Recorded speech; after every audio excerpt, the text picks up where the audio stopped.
This tutorial is brought to you by PE Prep Engine. Free study guides and practice questions at peprepengine.com. Week 3, Lesson 5, Fastener Groups in Shear.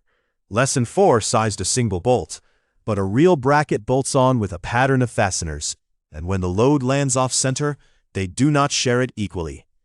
The handbook gives a clean recipe. Slide the load to the group centroid and add the couple it leaves behind. Every bolt then carries an equal direct shear plus a moment-driven secondary shear that grows with distance from the centroid. Add those two as vectors, find the worst bolt, and check it with the same bolt shear formula from Lesson 4. Here's the problem. A bracket hangs on 4 equal bolts arranged in a 100 mm square. A 20 kN vertical load acts 200 mm to the side of the bolt group centroid.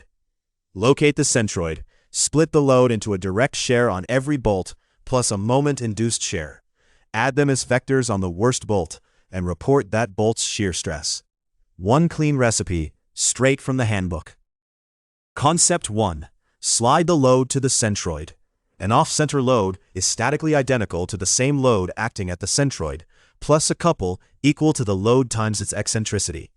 The eccentricity is measured to the group centroid.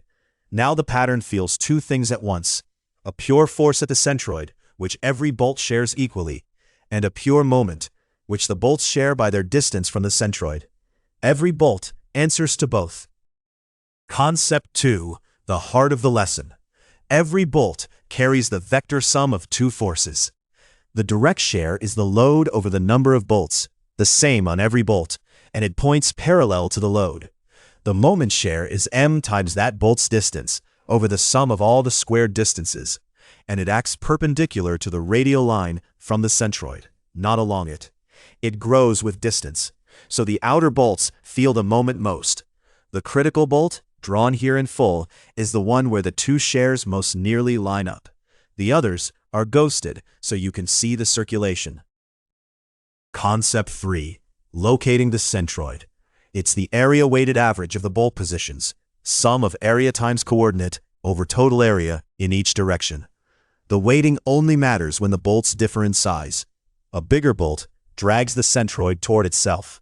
When every bolt has the same area, the area cancels, and the centroid is just the plane average of the coordinates, the geometric center of the pattern.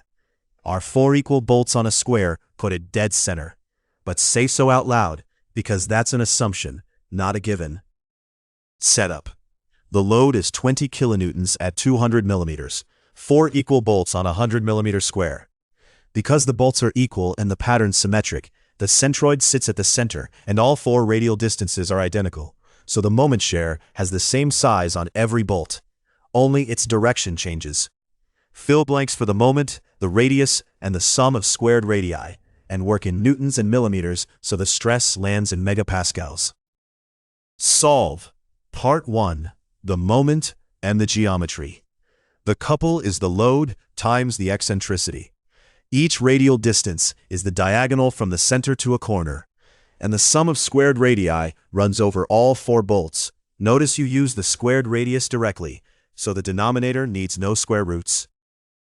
Solve Part 2. The two shears. The direct shear is the load over the number of bolts, 5 on every bolt, straight down with the load.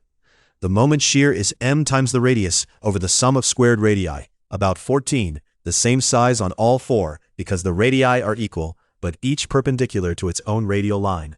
Same magnitude, different directions, so the resultants will not match. Solve. Part 3. The vector sum. Add the two shears as forces, by components. The right side bolts lean into the load, so their moment shear points down and out, and reinforces the direct shear. By symmetry, the top right and bottom right bolts tie, so take bolt 2. Its moment shear sits at 45 degrees, so it splits into equal horizontal and vertical parts. Combine the components and take the resultant, about 18. The left side bolts, where the moment shear fights the direct shear, come out much lower. Solve. Part 4. The stress. The critical bolt is now just a single fastener shear check, exactly like Lesson 4. Its area is pi over 4d squared. Its shear stress is the resultant force over that area, about 90. Compare that to the bolt's allowable shear the same way you did in Lesson 4. The group work only told you which bolt is worst and how hard it's pushed. The failure check itself never changed. Size the whole pattern to this one bolt. Traps. 5 ways this bites. 1. The eccentricity runs to the centroid, not to a bolt or an edge. A wrong E scales the whole moment. 2.